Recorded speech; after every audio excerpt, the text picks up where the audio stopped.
Olá, bom dia. Você acompanha agora, ao vivo aqui pela TV Alice, a reunião da Comissão de Saúde e Saneamento. Vamos acompanhar os trabalhos. Bom dia a todos. Invocando a proteção de Deus, havendo número legal, declaro abertos os trabalhos da Comissão de Saúde e Saneamento. Sejam todos muito bem-vindos a essa comissão. Atas da 24ª reunião ordinária e 18ª reunião extraordinária. Dispenso a leitura das atas, considero aprovadas e solicito à Secretaria da Comissão que encaminhe cópia para os deputados membros. Se algum deputado quiser propor alguma retificação ou emenda, poderá fazê-lo nas próximas reuniões. Solicito à supervisora Leila de Paiva Ribeiro de Assis que proceda à leitura do expediente. Ofício número 81 de 2023, do excelentíssimo senhor deputado Hudson Leal, justificando sua ausência na reunião ordinária dessa comissão, realizada em 17/10/2023.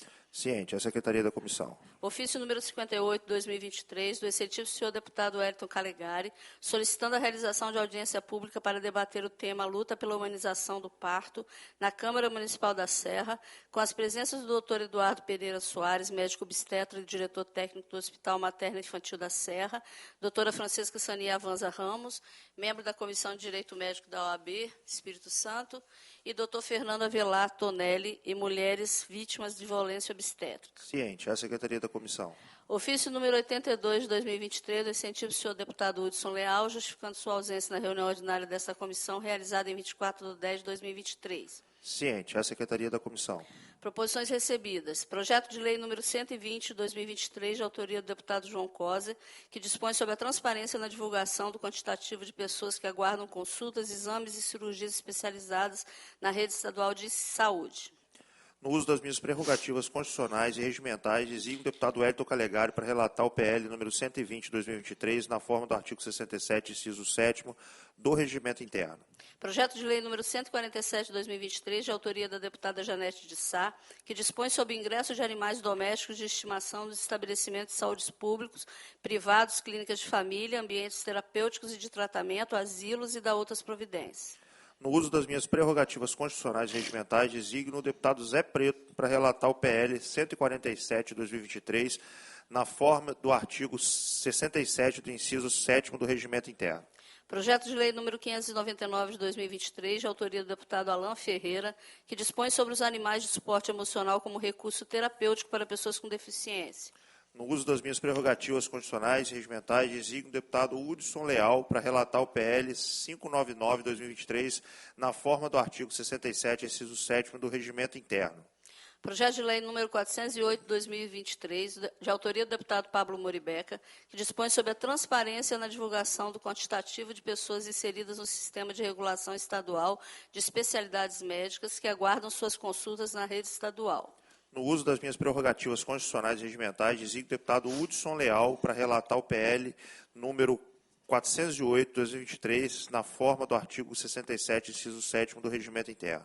Proposições distribuídas aos senhores deputados não houve no período, proposições sobrestadas não houve no período, proposições baixadas de pauta não houve no período. Devolvo a palavra ao presidente. Projeto de lei número 240 de 2019. Autor, deputado Hudson Leal. Aqui a gente vai votar. Não, você pode votar hoje ou pode deixar, como tem muita gente para falar. Quer relatar de uma vez? Tem 3 aqui que tem dica. Então vamos lá. Emenda. Determina que pessoas feridas em acidente de trânsito sejam levadas pelo Corpo de Bombeiro e pelo Serviço Móvel de Urgência SAMU para hospitais conveniados aos seus planos de saúde. O relator é o deputado Wellington Calegari. Está apto a relatar, deputado? Sim, senhor presidente, estou apto a relatar. Com a palavra. Bom dia a todos. Bom, trata-se do projeto de lei 240/2019, de autoria do excelentíssimo senhor deputado Hudson Leal, que determina que pessoas feridas em acidentes de trânsito sejam levadas pelo Corpo de Bombeiros e pelo Serviço Móvel de Urgência, o SAMU, para hospitais conveniados aos seus planos de saúde. Né? Já vou passar aqui de uma vez. Bom, vale lembrar que se trata de uma prática já até bem comum, na verdade, de muitos operadores dos serviços, né, do SAMU e de outros, de darem uma olhada nessa questão do plano de saúde, se a pessoa tem ou não. Mas, e aqui nós estamos analisando o mérito da questão, não estamos analisando o impacto financeiro, não estamos analisando a constitucionalidade, até porque ela já passou. Então, analisando do ponto de vista da saúde, vamos lá. O autor do projeto deixa claro que a proposta visa criar, de certa forma, uma maior dinamicidade do sistema de saúde no que tange a redução da superlotação dos hospitais da rede pública, levando as pessoas acidentadas conveniadas a seus planos de saúde. Ainda sobre esse aspecto, deve-se pontuar o caráter humanístico do referido projeto, que harmoniza com os princípios da economicidade e eficiência, uma vez que tal medida equaciona o atendimento dos usuários do Sistema Único de Saúde, promovendo da melhor maneira possível a utilização das vagas existentes, já que capacita os profissionais da saúde a encaminhar o enfermo detentor de plano de saúde para hospitais particulares, descomprimindo a superlotação da rede pública.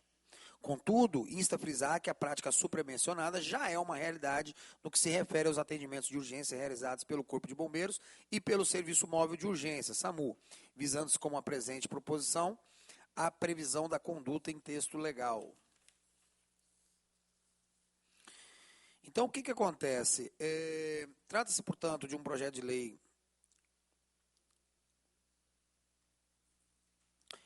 no que diz respeito à análise do mérito, verifica-se do diagnóstico decorrente que, incontestavelmente, apresenta normatividade da proposição legislativa não traz ponto de divergência com o interesse público do Estado do Espírito Santo, revelando-se, assim, portadora de mérito.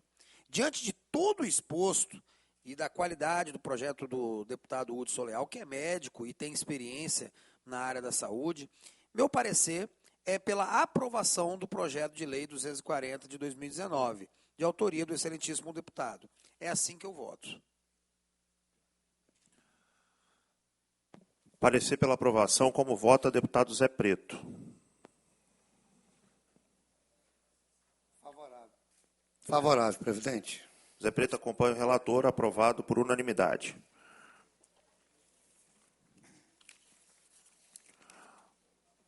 Apenas comento sobre esse projeto de lei que uma emergência,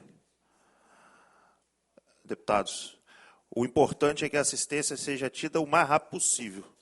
Então, o que não pode, eu concordo com o deputado Hudson Leal, é você estar do lado de um hospital privado, o paciente tem um plano de saúde, e ele ser levado para um hospital que é mais longe da rede pública, por esse hospital está inserido na grade e o privado não está.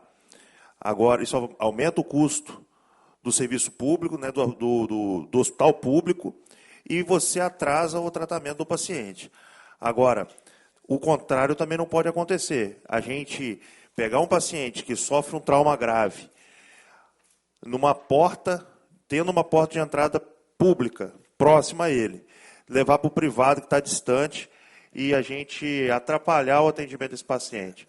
Então, isso tem que ser avaliado com muita cautela, que o que importa de verdade, seja para o paciente privado, seja para o paciente SUS, é que esse paciente tenha a possibilidade de ser tratado o mais rápido possível diante de uma emergência. Até pegando o gancho, senhor presidente, se eu puder responder aqui. Por favor.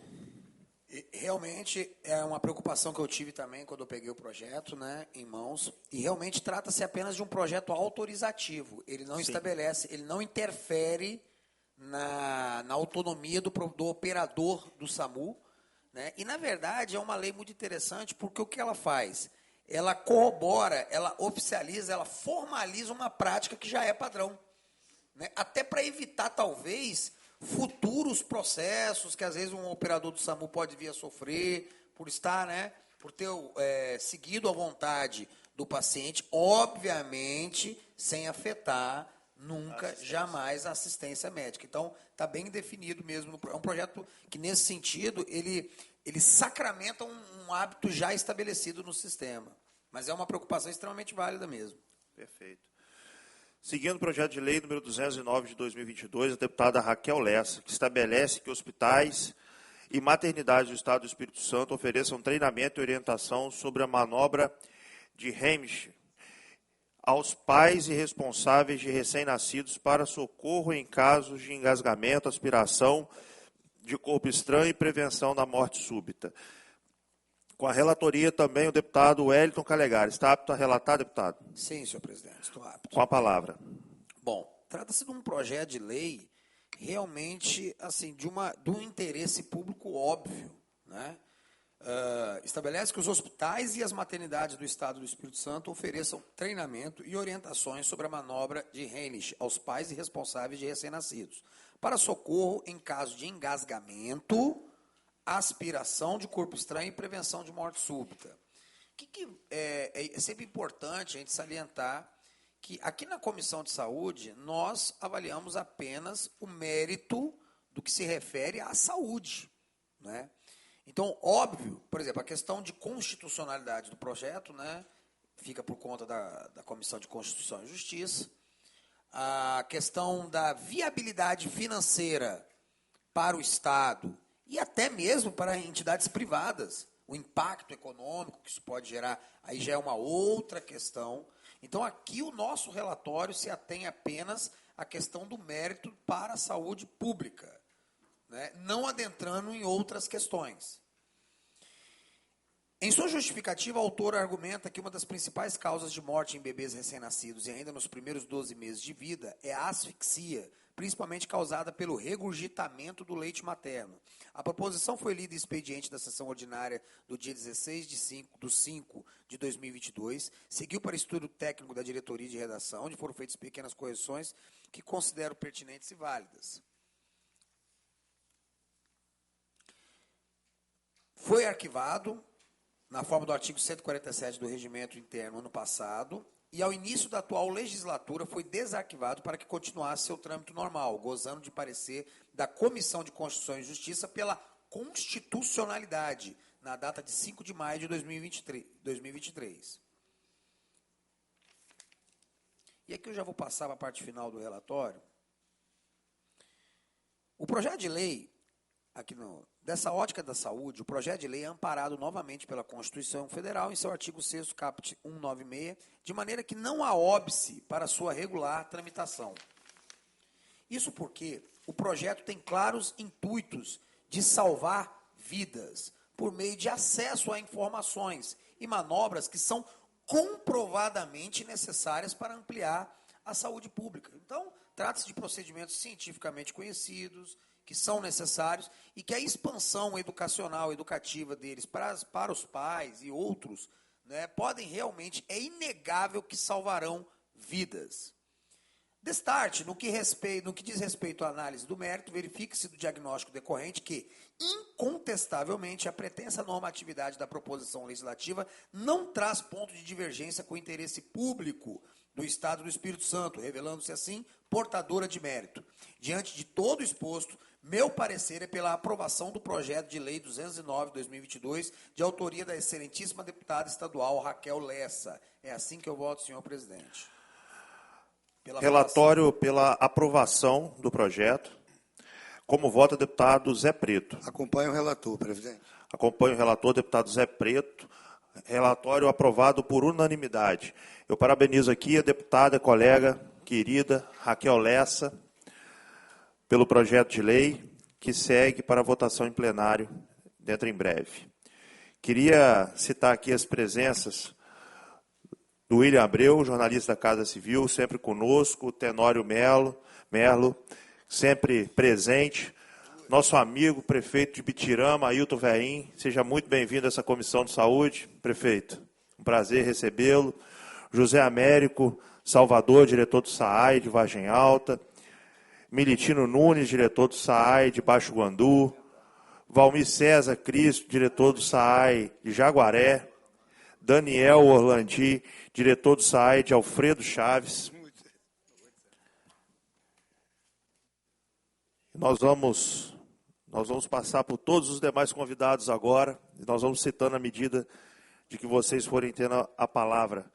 Sejam todos muito bem-vindos a essa Comissão de Saúde, uma sessão solicitada pelo meu amigo Alain, amigo de anos, praticamente crescemos juntos, né, Alain? E hoje, à frente do SAAI de Mimoso, o deputado Hudson Leal, chegando aqui agora. Seja muito bem-vindo, deputado. Para discutir um tema importante. E que todos agora vão ter oportunidade de expressar suas opiniões para que a gente possa chegar a um nível de consenso e colaborar de maneira republicana, Hudson, com o tema. A Comissão de Saúde recebe as visitas de Alain Massini Posse, diretor do SAAI, Serviço Autônomo de Água e Esgoto de Mimoso do Sul, e representantes da SEDUB, Secretaria Estadual de Saneamento, Habitação e Desenvolvimento Urbano, a AGE, Agência Estadual de Recursos Hídricos, a MUNES, Associação de Municípios do Espírito Santo, CISABS, Consórcio Intermunicipal de Saneamento Básico, ARIES, Agência Reguladora Intermunicipal de Saneamento, na reunião ordinária dessa comissão para debater o tema alterações introduzidas pelo novo marco de saneamento básico e a situação dos SAAIs e seus servidores por solicitação do deputado Bruno Rezende. Eu vou começar conferindo a palavra ao Alain Posse, que é diretor do SAAI de Mimoso do Sul. Por gentileza, Alain, fica à vontade.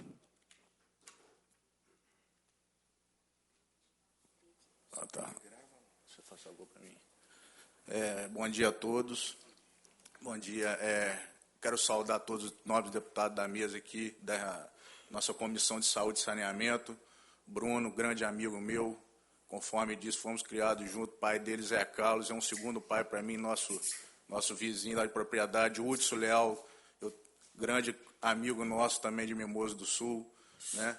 Todos aqui, quero saudar meus amigos diretores de SAAI, todos aqueles que estão assistindo pela TV Assembleia, no nosso querido município de Mimoso do Sul, nosso querido Estado do Espírito Santo. Quero saudar aqui meu amigo André, diretor da ARES, nossa agência reguladora, Paulo Henrique, nosso diretor executivo do consórcio, e dizer que hoje, graças a Deus, a estrutura que cerca os SAAIs, que são os serviços municipais, é uma estrutura muito bem organizada, ô Calegari. Hoje nós temos o nosso consórcio, o CISABS, que a gente tem um laboratório que é referência não só no Estado do Espírito Santo, mas como no Brasil. Tá? Hoje nós temos uma agência reguladora também referência, é a única agência reguladora dentro do Estado do Espírito Santo, que ela é habilitada para poder regular resíduos sólidos, é a nossa ARES. Então, a gente tem uma estrutura muito bem organizada. E o que a gente precisa, Bruno, em contrapartida, você é pai, assim como eu tenho duas filhas. Eu tenho Maria Eduarda, de 10 anos, e tenho Lavínia, de 5. Lavínia é mais novinha, ela inspira mais cuidados. Só que eu amo as duas da mesma forma. Eu acho que da mesma forma tem que ser o Estado com seus municípios, fazer acepção de valores com municípios. O Estado tem que dar atenção a cada município com o mesmo amor, com o mesmo afinco. Então é isso que os SAAIs esperam. Bruno, o Estado do Espírito Santo, há 2 anos atrás, estive em Brasília, na FUNASA, na Fundação Nacional de Saúde, e eles me disseram o seguinte: Alain, para a gente investir em saneamento hoje, no Brasil todo, nós temos 150 milhões.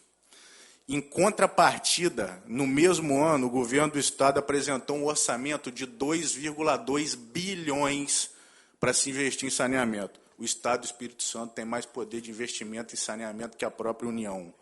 Em contrapartida, nenhum centavo desses 2,2 bilhões vieram para municípios que têm os SAAIs operando em seus municípios. Nada.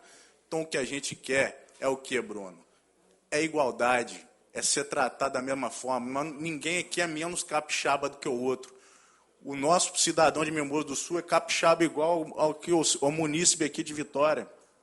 Eu tenho certeza absoluta que se esses valores forem divididos de maneira igual, nós vamos chegar à meta lá do saneamento básico, que é em 2030, vamos chegar muito antes. Eu tenho certeza absoluta que a gente consegue universalizar, mas desde que os recursos sejam divididos de maneira igualitária. Outra coisa, outro ponto assim, muito importante a ser falado, sobre a discussão de toda a regulamentação do novo marco aqui no Estado. A gente já teve nessa comissão aqui antes e já foi falado isso. Eu acho importantíssimo, Bruno, não só os SAAs fazerem parte dessa discussão, mas essa comissão. Afinal, nós estamos aqui com deputados que legislam, fazem as leis no Estado. Eu acho que nada mais justo do que esta comissão fazer parte da discussão dessa regulamentação toda. É importantíssimo. Você é médico, o Hudson é médico, nosso amigo Calegari. Então, eu acho que é importantíssimo isso ser discutido aqui dentro. Afinal, é daqui que saem as leis. Eu acho que não existe lugar melhor para ser discutido isso do que aqui. Aqui tem que ser discutido, tem que ter pelo menos um representante dessa comissão nessa discussão toda. E também do SAAS, da CESAM, de todos que fazem parte desse processo de saneamento no Estado do Espírito Santo. O que a gente pleiteia hoje, Bruno, é o seguinte, nós hoje, já está sendo criado um colegiado, só que cada município tem um poder de voto nesse colegiado. A gente não está concordando como está sendo feito o peso do voto. Alguns municípios têm um peso de voto muito maior do que o outro. Então, a gente, inclusive, já tem uma proposta já pronta, a gente pode estar apresentando, depois eu vou pedir ao André para explicar isso de uma maneira mais técnica, ele tem condições para isso. Então, a nossa proposta é o seguinte, que cada município tenha peso 1. Foi conforme eu te disse, eu acho que não tem tem município aí que tem peso, sei lá, 6, 12, é isso, André? Entendeu? Então, acho que é o seguinte, são 73 municípios, cada município com peso 1. Eu acho que nada mais justo. Quero mais uma vez agradecer a todos aqui, e é uma honra muito grande estar podendo... estamos aqui hoje representando 1 milhão de capixabas, Bruno, 25 SAAs, são 1 milhão de capixabas atendidos, 25 municípios. Na última quinta-feira, nós tivemos uma reunião com os prefeitos, estão preocupadíssimos com isso aí, porque dessa forma que está, os prefeitos vão perder autonomia sobre seus municípios no que diz respeito ao saneamento, estão preocupadíssimos, eu trago essa preocupação a todos vocês. Um bom dia e um bom trabalho a todos. Obrigado, Alain. Quero cumprimentar aqui também o Carlos Cerqueira Guimarães, subsecretário de Estado da CEDURB, certamente vai falar para a gente. Cumprimentar o Roberto Lima, gerente de Programa Urbano e Recuperação Ambiental da CEDURB, a Cristiane Linhares, secretária executiva da Amunis, Luiz Fraga Júnior, diretor de administração da Amunis, Yuri Madruga, procurador-geral do Estado, da PGE, muito obrigado pela presença, e a doutora Luciana Merson Vieira, seja muito bem-vinda, procuradora-geral do Estado também, o Paulo Henrique Travisani, diretor do CISABS, Consórcio Intermunicipal de Saneamento Básico. Vamos seguir a palavra.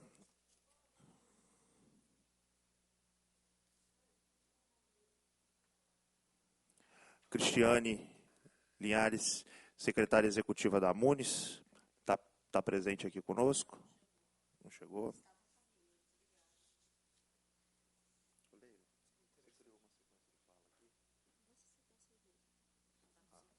Então, com a palavra, o Carlos Cerqueira, por gentileza.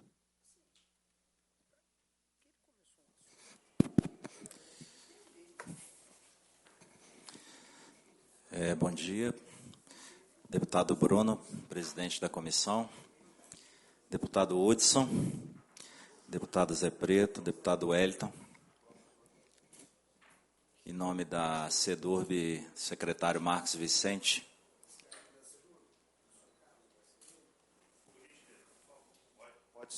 Pode seguir. Então, vamos lá. Deputado Bruno, presidente da comissão, deputado Hudson Léo, deputado Wellington, tá? Agradecemos o convite em nome do nosso secretário Marco Vicente, que pediu que apresentasse aqui as desculpas, mas em razão de um outro compromisso já assumido há mais tempo, ele não pôde estar aqui conosco, né? Bom, eu vou fazer um panorama sobre essa questão da mudança que o marco regulatório de saneamento trouxe e como que a situação ficou e está sendo trabalhada aqui no Estado do Espírito Santo. Em 2020, né, havia no Congresso Nacional uma discussão sobre a necessidade de modificação do marco regulatório de saneamento, que é a Lei 11.445 de 2007. É uma lei antiga, né, que estava lá. E ela foi aprovada em julho de 2020 e ela trouxe assim, significativas alterações aí na questão da condução do saneamento no Brasil. A primeira dela, né, introduziu aí metas para que se atinja 90% de tratamento de esgoto e 99% de tratamento de água até 2033, né, daqui a 10 anos. E uma outra coisa que a lei trouxe foi na verdade, ela é uma lei que traz assim uma segurança jurídica para que o capital privado pudesse ser investido no saneamento no Brasil, né? A gente tem no Brasil ainda um gap muito grande no tratamento de água, né? Dados estimativos dão conta de que 40 milhões de pessoas não têm acesso à água no país ainda e que 80 milhões não têm acesso a esgoto tratado. É uma situação grave do ponto de vista de saúde, né? Então, o marco regulatório teve essa preocupação de, ao trazer o capital privado, que a gente possa universalizar o saneamento no Brasil até 2033, haja vista que, até então, o saneamento foi conduzido por empresas públicas, estaduais e autarquias municipais, e a gente ainda tem esses gaps a serem atingidos, né? A lei determinou que os estados criassem um sistema de regionalização do saneamento, né? Deu prazo de 1 ano para que isso fosse feito, e aqui no Espírito Santo o governo do estado fez uma proposta de criação da microrregião de águas e esgoto do Espírito Santo. Importante esclarecer que, apesar do termo microrregião nos remeter a uma coisa menor, participante de uma coisa maior, né? Mas é uma nomenclatura própria da lei. Nós fizemos uma microrregião no estado do Espírito Santo, uma única, considerando um estado pequeno, relativamente pequeno, com 78 municípios. Se a gente comparar com Minas, né, a gente é bem menor. Lá eles criaram 19 regiões de saneamento. Ainda estão criando, eles ainda não aprovaram a legislação deles. Aqui a gente criou uma única microrregião de águas e esgoto do Espírito Santo. A situação do Espírito Santo, hoje nós temos 53 municípios que são atendidos pela Companhia Estadual de Saneamento, sendo que destes, 7 municípios não renovaram seus contratos com a CESAM e não poderão fazê-lo, porque a lei não permite mais contrato de programa, que é o nome que se dá a estes contratos que eram celebrados diretamente entre companhia estadual e municípios. Então, nós temos 7 municípios aí que estão hoje. A CESAM continua prestando serviço em razão da relevância, né, do serviço de saneamento. Existe um período de transição garantido por um decreto federal até o final do ano que vem, até o final de 2024. E nós temos 25 SAAIs, que são autarquias municipais, da qual o Alain é o representante de um delas e outros que estão presentes aqui também. Temos uma situação em Aracruz, onde há uma divisão de atuação. A parte litorânea é feita pela Companhia de Saneamento, pela CESAM, e a parte que não é litoral é feita pelo SAAI de Aracruz. Então, a nossa legislação, ela criou uma microrregião e um sistema de governança, que ele é composto pelo governo do Estado, o governador do Estado e todos os 78 prefeitos. É uma autarquia interfederativa, é uma autarquia que tem os sócios, os municípios e o governo do Estado. Ela está sendo agora estruturada pela CEDURB. Agora, no dia 20 de novembro, nós teremos a primeira reunião para a gente instalar o colegiado regional, elegeu o secretário-geral, nós estamos aí com um processo eleitoral em curso, e nessa governança corporativa, o governo do Estado ele conta com 40% dos votos e o município com 60% dos votos. 13 outros estados optaram por esse modelo, tal qual o Espírito Santo, de microrregião, e a governança deles todas são de 40%, 60%. Tem mais um estado que a governança é 40 estados, 60 municípios, como no Espírito Santo, 13. Tem um que é 35 estados e 65 municípios, e tem o estado do Amazonas que é 50-50, né? Metade. A questão da distribuição dos votos, a lei complementar 968, que o projeto de lei que o governo encaminhou à Assembleia e essa casa aprovou, ela define que os votos eles são proporcionais à população dos municípios. né?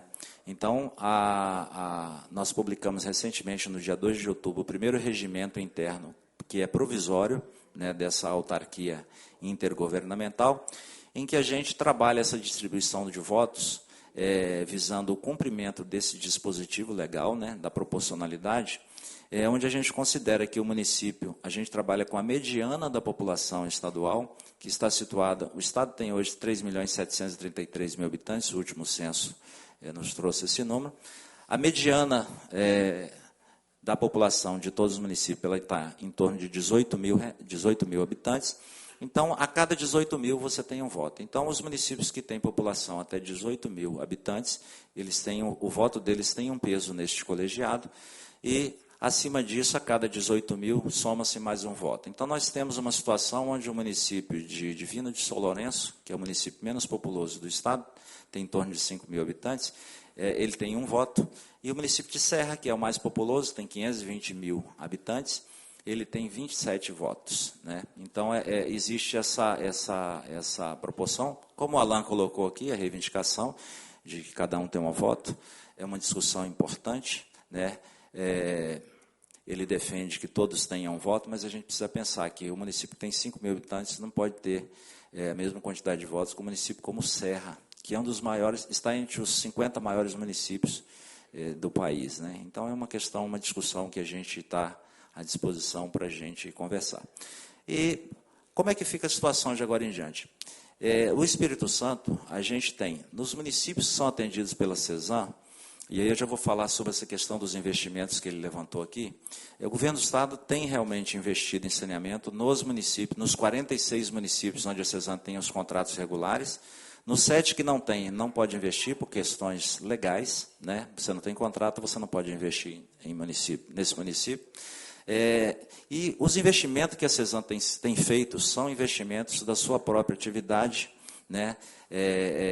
Baseada nas tarifas que a CESAM opera e na capacidade de pagamento que ela tem para captar recursos onerosos, recursos do Orçamento Geral da União, recursos de bancos internacionais. E a CESAM anunciou há pouco tempo que em 2028 ela vai estar com a universalização na Grande Vitória, né? E em 2030 nos demais municípios onde ela opera. Então, o planejamento da CESAM para a universalização, ele tem data, segundo a diretoria da empresa divulgou, para 2030. Nós temos uma situação no SAAS, uma situação diferente. A gente tem uma situação de uma defasagem tarifária. No Estado, 2028 ou 30? A região metropolitana até 2028 e o restante dos municípios, até os 46 que ela atua, até 2030. Portanto, 3 anos antes, 3 anos antes do que define o marco regulatório de saneamento. Em relação aos SAAS, a gente tem algumas situações, a gente acha preocupante. Temos um sistema tarifário defasado, que em alguns casos não cobre nem o custeio do SAAI, e aqui eu dou o exemplo do município de Soretama, que está fazendo um processo para a concessão do sistema deles. O prefeito Alessandro já falou para a gente lá que todo ano ele precisa botar 8, 10 milhões de reais dos cofres municipais, tirar de outros locais, para cobrir o custeio do SAAI, porque a tarifa não é possível, com a tarifa não é possível pagar nem o próprio custeio do sistema. Outra situação que está nos preocupando muito é a situação de São Mateus. O município de São Mateus, o SAAI fez os levantamentos lá do que ele precisa investir para universalizar o município até 2033, e a conta é 1 bilhão e 400 milhões de reais. Ou seja, o governo do Estado não tem a mínima condição de assumir uma conta dessa. Recentemente, a gente fez uma conta para a gente encaminhar numa negociação que está em curso com a Vale do Rio Doce, a BHP Billiton e a Samarco, para a gente repactuar o acordo de Mariana.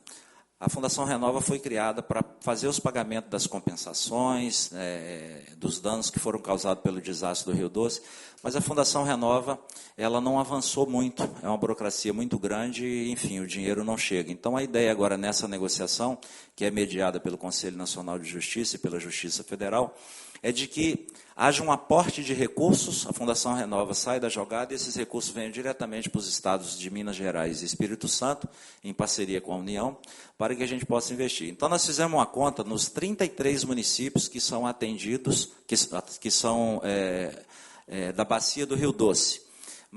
São os municípios da Bacia do Rio Doce, mais os municípios litorâneos, de Serra até Conceição da Barra, que foram atingidos, né, esses rejeitos atingiram as praias desses municípios, e também o município de Anchieta, que apesar de não ter sido atingido, é a sede da Samarco. Essa conta, só para água e esgoto, ela deu um montante, 33 municípios, de 2 bilhões e 800 milhões de reais. Então, assim, o governo do Estado e o governo federal, agora nós estamos aqui com as propostas para o PAC do governo federal. E para saneamento, o governo federal tem 4,4 bilhões, sendo 2,2 bilhões de recursos do Orçamento Geral da União e mais 2,2 de financiamentos, né, através do BNDES, Banco do Brasil, Caixa Econômica Federal. Ora, o governo federal tem 2,2 bilhões de recursos próprios. O município de São Mateus diz que tem 1 bilhão e 400 que precisa investir. Nós calculamos quanto tempo um investidor que investir em São Mateus vai recuperar, começa a receber o capital dele de volta. Essa conta deu 46 anos, ou seja, ninguém que tem juízo coloca dinheiro em nada para receber daqui a 46 anos, porque não vai estar nem vivo para receber. Então, a questão do governo do Estado, ao criar essa legislação, e agora a gente vai estruturar a autarquia, é para quê? Não é uma competição. O governo do Estado está do lado dos seus municípios. Nós queremos criar uma discussão, um fórum, né, no colegiado regional da autarquia, para a gente possa encontrar uma solução para que a gente cumpra a lei que está em vigor, que é o cumprimento das metas até 2033. E essa discussão, ela vai ser feita, ela não é uma discussão unilateral, ela vai ser feita com os municípios. A Lei Complementar 968, ela prevê que o município que tem autarquia de saneamento, ele pode continuar com a autarquia dele, desde que sejam viabilizados recursos para que possa a gente fazer aí a universalização até 2033. Então, o Estado, com essa lei complementar, aprovada pela Assembleia, ele é cotitular, né, a microrregião é cotitular do serviço com os municípios. E sendo cotitular, ela também é corresponsável. Então, a responsabilidade do cumprimento das metas nestes municípios, né, que são atendidos hoje pelas autarquias municipais, e também aqueles 7 que têm a CESAM como prestadora, mas não tem contrato, é o foco desse colegiado para que a gente encontre as soluções para que a gente possa captar recursos, né, de uma forma. Tem várias formas que isso pode ser feito. Uma delas é você juntar blocos de município. Nós temos um município muito pequeno que, se você for conceder um município muito pequeno, certamente não vai gerar uma atratividade para capital privado, né? O retorno investimento é alto, o retorno é muito pequeno. Mas o agrupamento de municípios, né, que no jargão do saneamento chama-se de blocos de municípios, torna-se interessante.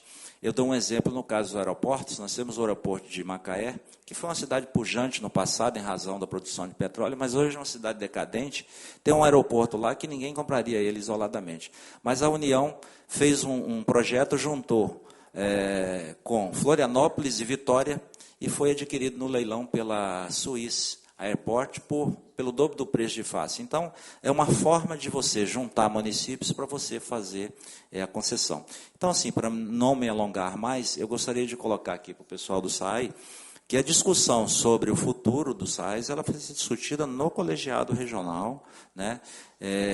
Nós vamos ter a figura de um secretário-geral, que faz parte, é o gestor administrativo, né, deste colegiado, né? Ele não tem direito a voto, só quem vota no colegiado é o governador e os prefeitos, para que a gente possa encaminhar essas propostas, cujo objetivo não é outro senão o cumprimento das metas até 2033.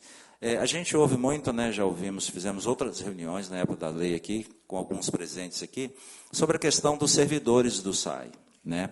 É óbvio que tem uma preocupação, porque normalmente quando você concede um serviço, né, se gera alguma situação para os servidores. Mas os servidores concursados do SAI, eles têm direitos constitucionais, eles não podem ser de forma nenhuma exonerados. Eles serão realocados em havendo a concessão do serviço. Um exemplo que a gente tem é o serviço de Cachoeiro de Itapemirim, né, terra do deputado, onde foi concedido, né, foi a primeira concessão de saneamento do Brasil há 25 anos. Hoje, o município de Cachoeiro de Itapemirim tem a universalização. Se trata 100% da água, se trata mais de 90% do esgoto. Então, é um modelo que a gente tem que olhar para ele e com carinho e atestar que é um modelo interessante da gente perceber. Nós temos que ter preocupação com os servidores, mas nós também temos que ter preocupação com a saúde da população em geral, né? O saneamento causa muitas doenças de veiculação hídrica, né? E nós temos dados lá na Secretaria, não trouxemos aqui agora, de muitas doenças que são causadas, inclusive com óbitos ocasionados pelos problemas de saneamento, né?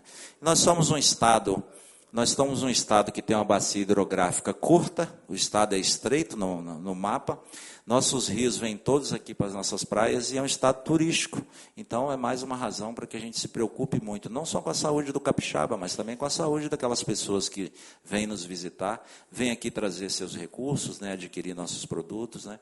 Então, é isso aí. Eu gostaria, para finalizar, de dizer o seguinte: o colegiado regional, dia 20, agora a gente tem a reunião, vai ser às 14 horas lá na Findes, presidida pelo governador Casagrande, onde a gente quer, de agora em diante, buscar uma solução em conjunto com cada administração municipal para que a gente possa atingir o que a lei nos determina, né, com o cumprimento das metas até 2033. Muito obrigado.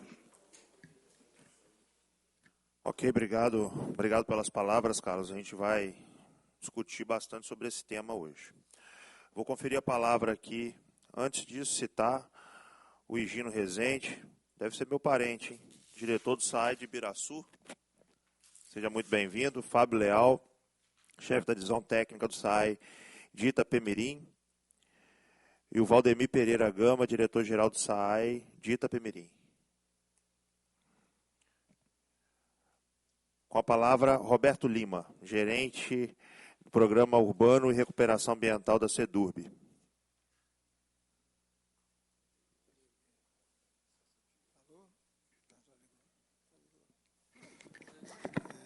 Bom dia a todos, bom dia, deputados, bom dia aos componentes da mesa, aos presentes, bom dia às pessoas que nos assistem pela televisão. A minha fala é tentar, depois que Guimarães já fez essa bela explanação, quer dizer, bastante abrangente, é tentar colocar pontos do ponto de vista técnico, né, pela minha experiência na área de saneamento. Quer dizer, tentando fazer um resgate do que aconteceu ao longo do saneamento nos últimos 50 anos, a gente pode partir lá da instituição do Plano Nacional de Saneamento, com o BNH, né? O Plano Nacional de Saneamento que visou prover abastecimento de água potável para a população brasileira a partir da década de 70, onde a deficiência, né, o déficit de abastecimento de água era muito significativo. Esse modelo, ele então criou naquele momento foi naquele momento que foram criadas as companhias estaduais. Anteriormente a isso, os modelos eram todos municipais, com departamentos de água e esgoto e com serviços autônomos de água e esgoto, somente na área de interesse econômico do Brasil, no Vale do Rio Doce, na Amazônia, por causa da borracha, na nossa Vale do Rio Doce, por causa do minério. Então, esse modelo anterior, ele mostrou uma divergência, assim, uma dicotomia entre modelo estadual e modelos municipais.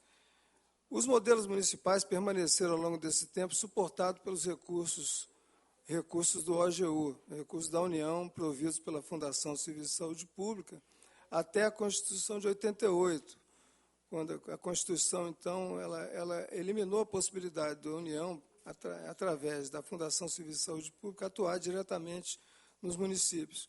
Essa queda, essa proibição, essa mudança no caminho de saneamento naquela ocasião, ela provocou uma redução significativa de investimento, principalmente nos modelos municipais.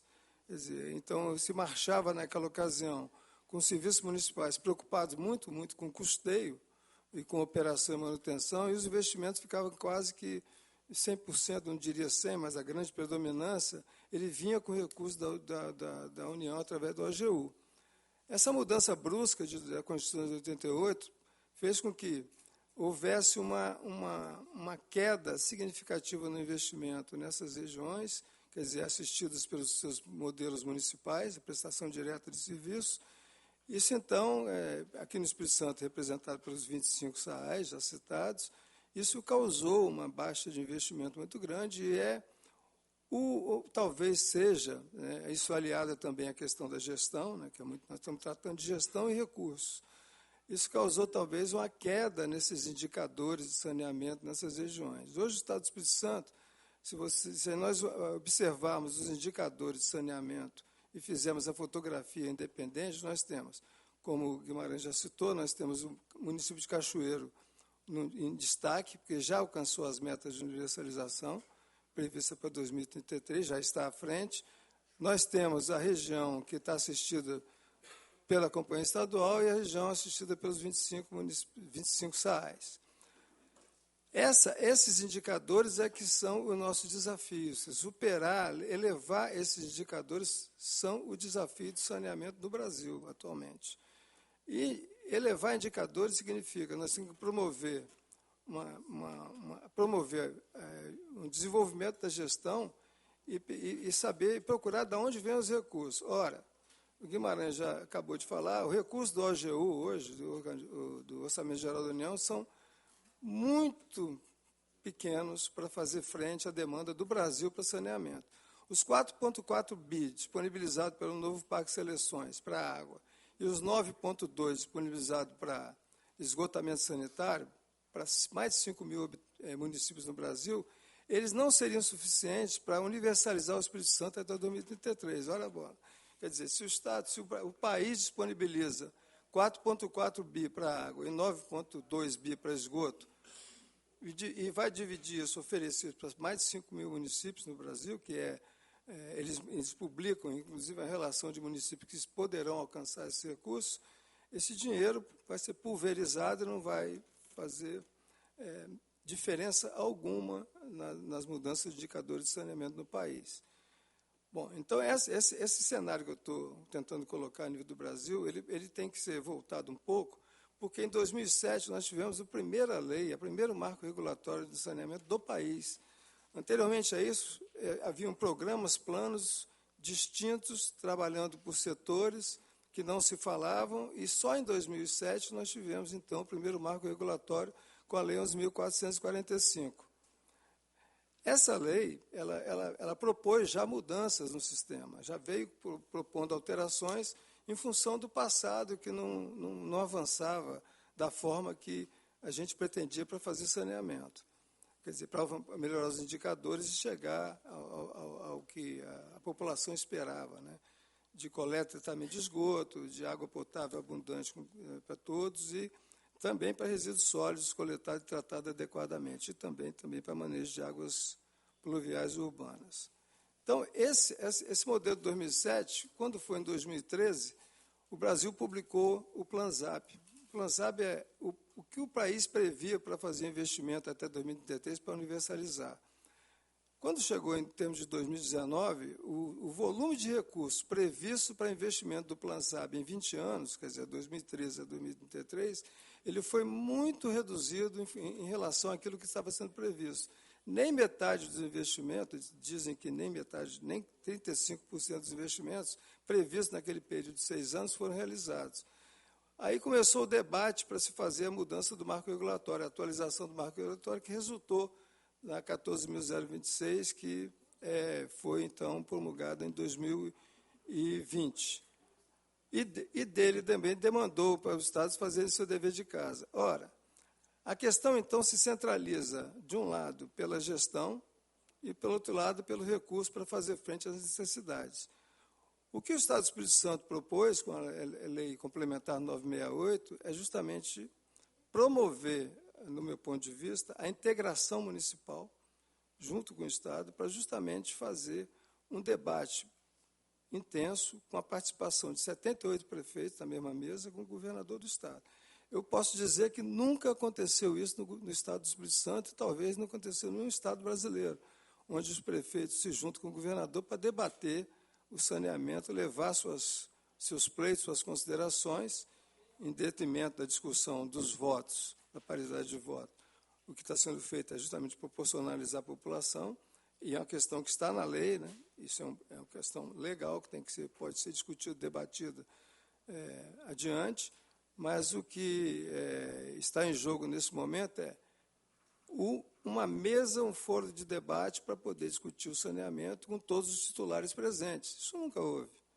Eu acho que todos que acompanham saneamento minimamente há 20 anos, 30 anos, sabem que isso nunca aconteceu. Então, no caso, porque ainda é ali que vai ser discutido o modelo que vai ser instalado no Estado. Então, nosso desafio é... modelo de que, em tese, pode ser um modelo de transição ou não. Esse modelo, todos os estados fizeram, o Estado do Espírito Santo, assim como o Estado do Espírito Santo, outros 14 municípios, a tendência é que a gente alcance 16 dos estados brasileiros que vão adotar, né, o mesmo modelo que o Espírito Santo, quer dizer, o modelo de microrregião, e esse modelo assim, atribui ao colegiado regional, quer dizer, onde estarão os prefeitos e o governador do Estado, quer dizer, que são as autoridades máximas, que irão debater o saneamento. Então, todas essas questões legítimas colocadas pelo Alain, elas terão um foro específico, tem que ser levado. Os titulares é que têm que observar essa questão. Por quê? De um lado, nós temos uma força de trabalho importante, né, tanto da Companhia Estadual como da BRK, como dos 25 SAAs, e do outro lado temos os desafios enormes. Os principais desafios, quer dizer, nós temos que elevar a nossa capacidade de gestão e fazer acompanhar essa capacidade de gestão o recurso financeiro suficiente para elevar a qualidade dos serviços prestados de saneamento no Estado do Espírito Santo. Esse é o foco principal. E aí, trazer isso para o debate de onde virão os recursos. Né? OGU está demonstrado aí no novo Pacto de Seleções que não tem recurso, não tem dinheiro. O Guimarães citou anteriormente, quer dizer, o recurso da Companhia Estadual que está sendo investido, ele está muito calçado na capacidade de pagar, na capacidade de tomar financiamento. Ora, não se toma financiamento, quer dizer, quem vai fazer, o que vai fazer o saneamento acontecer no Estado do Espírito Santo e no Brasil é recurso, é a capacidade de tomar recurso para financiamento. E capacidade de tomar recurso para financiamento está atrelada à capacidade de pagar. A capacidade de pagar, ela está atrelada à tarifa. Então, voltando, a Constituição de 88, quando barrou a possibilidade do governo federal botar dinheiro direto nos municípios, causou um problema, que nós estamos nos impactando hoje. Hoje nós estamos impactados, ao longo de alguns tempos, por essa demonstração de que a falta de recursos fez com que haja uma fotografia do Espírito Santo e no Brasil diferente, quando você olha para quem tem capacidade de absorver recursos, de contratar recursos para fazer saneamento, daqueles que não estão tendo. Então, o desafio é enorme, o desafio é muito grande, e o dever de casa da Secretaria de Saneamento do Governo do Estado foi feito. Nós estamos estruturando essa microrregião através de uma autarquia que vai trabalhar para fazer a governança funcionar. Essa governança que tem o colegiado regional como poder deliberativo, essa governança, o colegiado regional que vai decidir pelos caminhos, a contratação de estudos de viabilidade, enfim, tudo que a gente tem que pensar para levar a qualidade de saneamento e fazer alcançar as metas previstas para 2033, e assim mesmo como redução de perdas e outras coisas que estão implícitas no marco regulatório. Então, enfim, eu acho que o momento é outro, nós estamos inaugurando um arranjo institucional diferente, provocados pelo marco regulatório nacional, e que a gente aposta que haverá debate democrático, como tem que ser, e que todos os titulares terão a oportunidade de levar seus pleitos, debaterem, e há uma esperança, eu como técnico, espero que a gente consiga promover bastante avanço e chegarmos em 2033 com um cenário bastante distinto do que temos hoje, para melhor, evidentemente. Ok. Obrigado, Roberto. Vamos tentar ser bastante objetivos nas falas, agora que nós já estamos com o tempo da reunião ordinária estourado, mas é importante nós terminarmos a discussão ouvindo todos os participantes, então nós vamos estender um pouco mais, tá certo? Eu quero ouvir a opinião do prefeito Ailton Vem, representando aqui a Munis, tá certo? que a gente criar uma lei, né, Calegari, dizendo até 2033 vai estar com 90% feito. É relativamente simples, mas a gente tem que dizer como fazer isso e de onde vai sair o recurso. E também responsabilizar os prefeitos. O prefeito Ailton está no mandato agora. Não foi ele que criou a autarquia lá no município, né? E os servidores que estão trabalhando no SAAI há tantos anos, o que vai acontecer com eles? Isso tudo tem que estar dentro da conversa, isso tudo tem que estar dentro dessa discussão plural, né? E com relação à proporcionalidade ou não, nós estamos discutindo entre o Congresso, dentro do Congresso Nacional, se a gente está na Câmara dos Deputados ou está no Senado, né? Então a discussão é essa. Qual que é melhor, qual que é pior? Os dois são importantes, não dá para ter os dois, a gente tem que debater isso. E lei, nós estamos no lugar certo para debater lei, até porque nós é que criamos ou nós que aprovamos. O governo, quando manda para cá, se a maioria não aprovar, se não tiver número suficiente, a lei não vira lei, né? Então, essa casa ela tem total capacidade, ela tem total poder e deve estar inclusa nessa discussão. Tá certo? Por favor, prefeito. Bom dia. Bom dia, Bruno. Bom dia, Hudson. Bom dia, Calegari. Bom dia, Alain. Amigo André, aqui do meu lado. Gostaria de cumprimentar também os demais aqui que faz parte. Eu sou do município de Ibitirama, divisando lá com o Divino de São Lourenço. Eu quero fazer das palavras do Alain, que foi o primeiro a se pronunciar, as minhas palavras. Ele expressou de uma forma bem catedrática, né? E eu gostaria que todos os municípios tivessem o mesmo poder de voto que tem o município da Grande Vitória ou o município com maior número de habitantes, que a gente possa ter o voto também reconhecido. Então, dessa forma, já que o tempo está bem escasso, vamos dizer assim, né? Os que me antecederam aqui se pronunciaram de uma forma muito brilhante. Então, eu, como prefeito da Ibitirama, começando agora, estou com 11 meses e pouco como prefeito da cidade. A gente quer ver um SAAI brilhando da melhor forma possível e que vocês pudessem olhar com muito carinho o SAAI de perto. Então, vou parabenizar vocês aí, que faz parte da comissão, que vocês tenham um trabalho excelente, que possam fazer um trabalho excelente, que vocês tenham um dia maravilhoso. E cumprimentar os demais aqui que me antecederam, os demais que ainda vão se pronunciar, e dizer que Ibitirama está à disposição de vocês, que o Pico da Bandeira fica no município de Ibitirama. Muito obrigado a todos vocês e um bom dia a todos, tá bom? Obrigado, prefeito. Vou conferir a palavra agora ao André Luiz, para que possa tecer seus comentários. Bom dia a todos. Agradecer aí a oportunidade de estar aqui com vocês, o deputado Calegari, o deputado Bruno e o Hudson, colegas aí do SAAI, o Alain, Paulinho do CISABS, o prefeito Veinho, lá de Ibitirama, que tem nos acompanhado, também o Luiz da Amunes, que está representando a Amunes aí, que falou que está presente, né? O Luiz está nos acompanhando.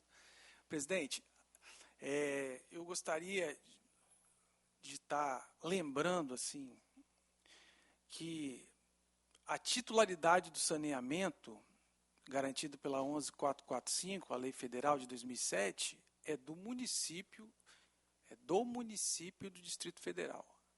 Ou seja, quem decide sobre o saneamento é o município, porque é lá que as pessoas moram. Está na Lei Federal. E aí, a gente tem que fazer algumas reflexões aqui hoje, né?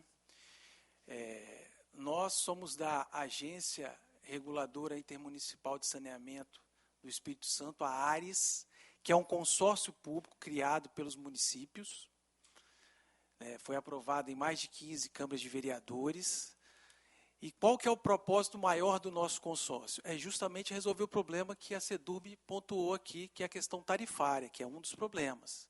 Porque os SAAIs, eles, como são uma autarquia do município, antigamente quem concedia o reajuste ou revisão tarifária era o prefeito, né?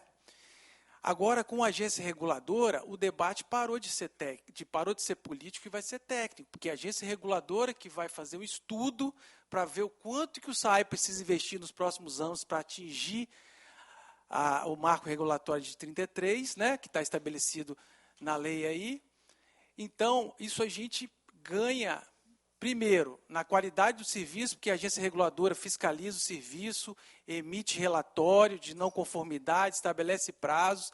Então, o debate deixou de ser político e passou a ser técnico. Nada contra o prefeito decretar o reajuste. Só que em alguns municípios, quando estava próximo da eleição, não tinha reajuste. E às vezes o SAAI fechava no vermelho, realmente fechava. Porque o prefeito estava preocupado com as questões políticas, que é natural.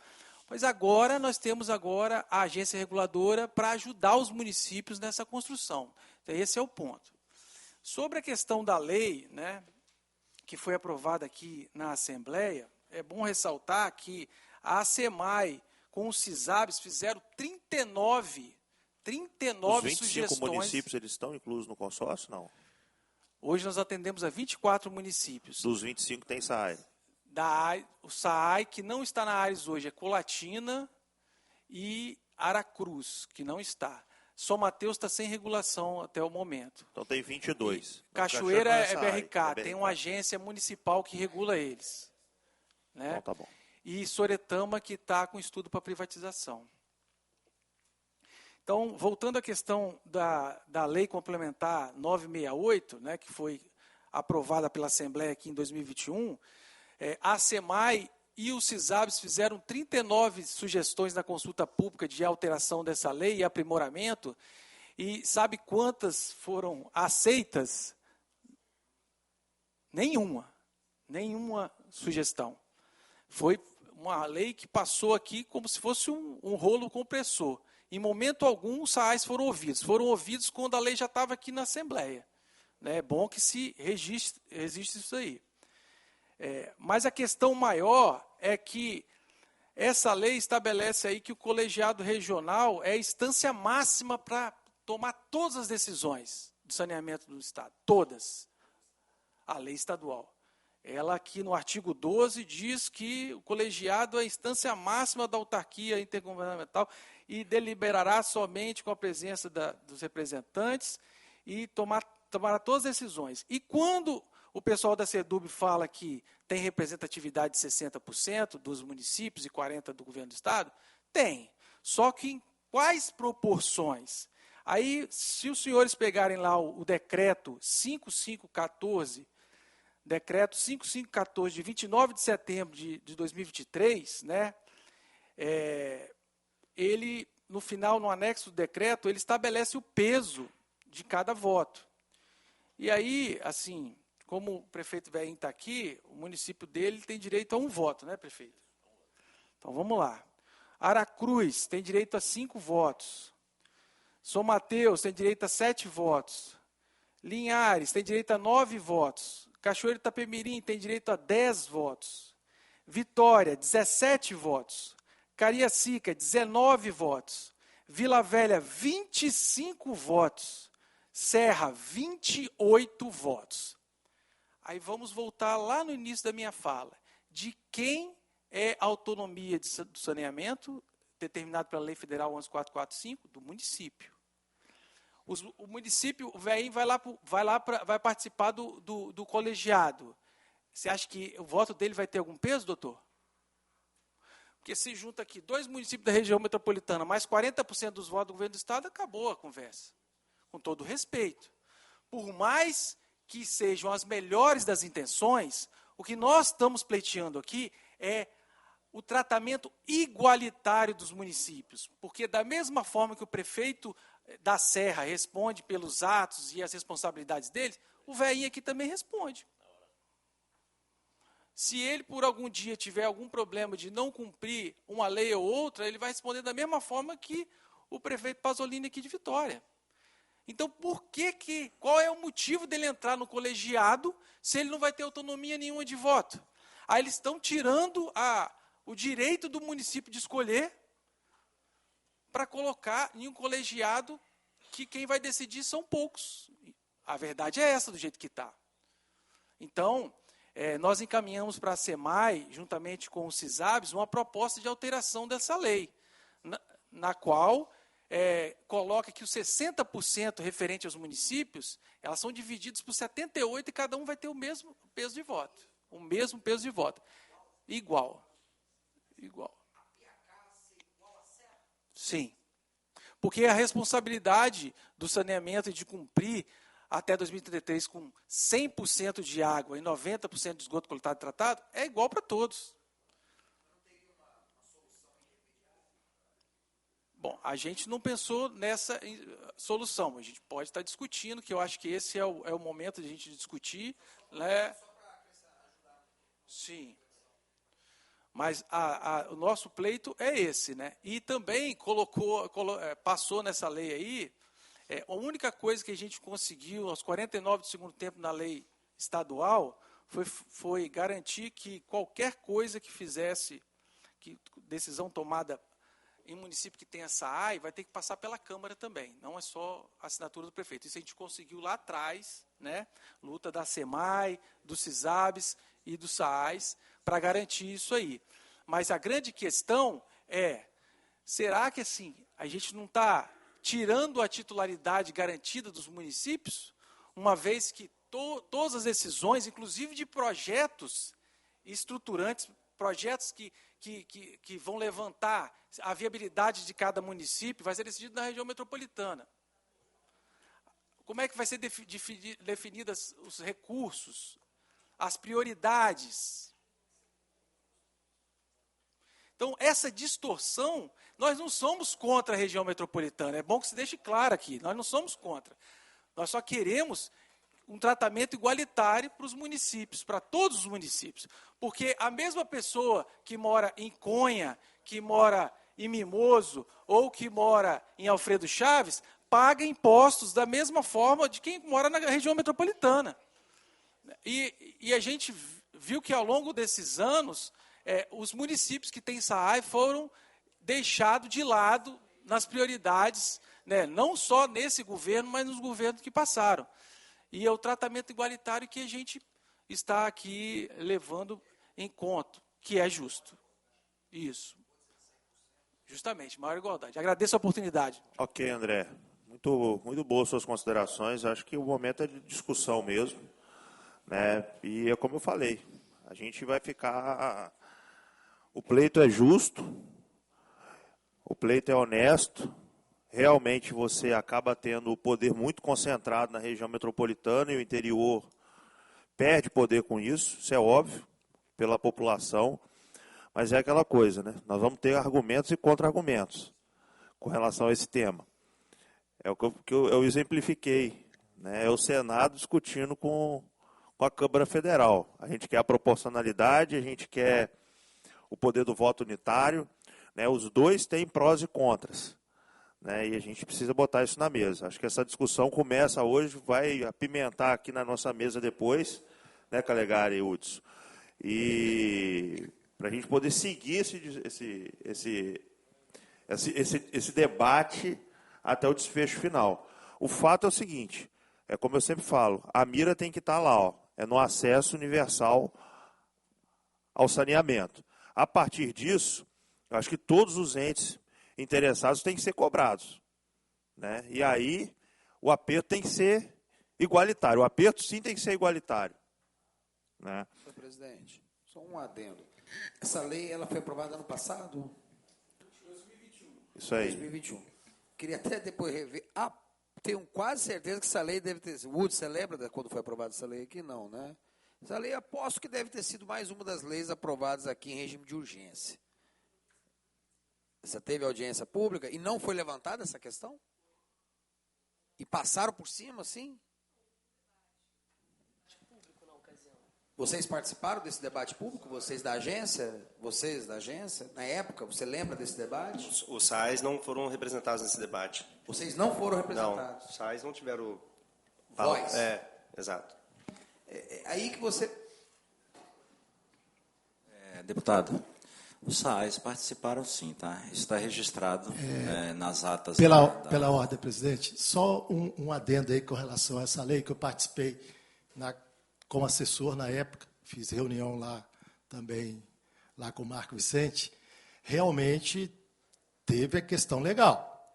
Mas só que, como existia a data do marco, da lei do marco legislatório, para que o Espírito Santo lançasse a microrregião, né, essa data já faltava 30 dias, porque senão o Estado perderia essa condição.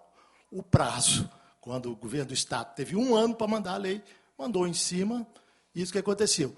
O que está acontecendo, desculpe-me, porque eu estudei a questão jurídica, questão de advogado, na questão da condição local, do município ferir a legislação municipal em relação ao SAI. O que nós estamos fazendo aqui, os 2 deputados não participaram ano passado, é correr atrás do rabo, me desculpe a expressão. A lei está posta, o Espírito Santo criou uma única microrregião para o Estado, conforme ele falou. O que isso ocasionou? Que todos estivessem na mesma situação. E, na verdade, nós sabíamos que existíamos a questão SAAI e a questão CESAM. O cerne do problema está aí. É tarifa, investimento e gestão. São coisas diferentes. E culminou na questão jurídica. Teve o debate entre a questão municipal, e que não foi levada aqui, eu levei só na secretaria essa questão, porque se as câmaras municipais não validarem isso, como você vai fazer uma agência reguladora com 78 cabeças? Humanamente impossível, com todo o regulamento que possa ter, cada um com a sua particularidade, fazer uma agência dessa funcionar. Então, quando, no nascedouro da microrregião, ela teve essas inconsistências, que não foi levado esse peso para cada coisa. Então, como na microrregião, o Estado resolveu fazer uma única microrregião, diferentemente de outras leis, por exemplo, do resíduos sólidos, que ele mapeou em regiões. Então, tem regiões que têm particularidades. Aqui, SAAIs vou falar Estado, tá, gente? Mas é CESAM. Tanto é que nas PPPs da CESAM, que está sendo discutida agora, as empresas chegaram. Se eu não tiver vitória dentro da estrutura das PPPs, eu não quero. E a CESAM teve que modificar. Então, como meu amigo velhinho, que é da minha região do Caparaó, vai discutir qualquer coisa em Ibitirama e da agência reguladora? Olha só, após criarmos uma agência reguladora por lei estadual, os municípios criaram uma nova agência reguladora para regular a regulação. É correr atrás do rabo de novo. E, desculpe, nenhuma Câmara, por experiência dos meus, que estão vereador amigo de Guaçuí, nenhuma Câmara vai aprovar um aumento de tarifa na faixa de 80%, 90%, 100 e tantos %, que alguns municípios têm. Humanamente impossível que qualquer município faça isso. Nem o prefeito vai sancionar e nem a Câmara vai votar. Então, cabe aos senhores agora, parabéns por ter essa situação. Sou partidário dos SAAIs, porque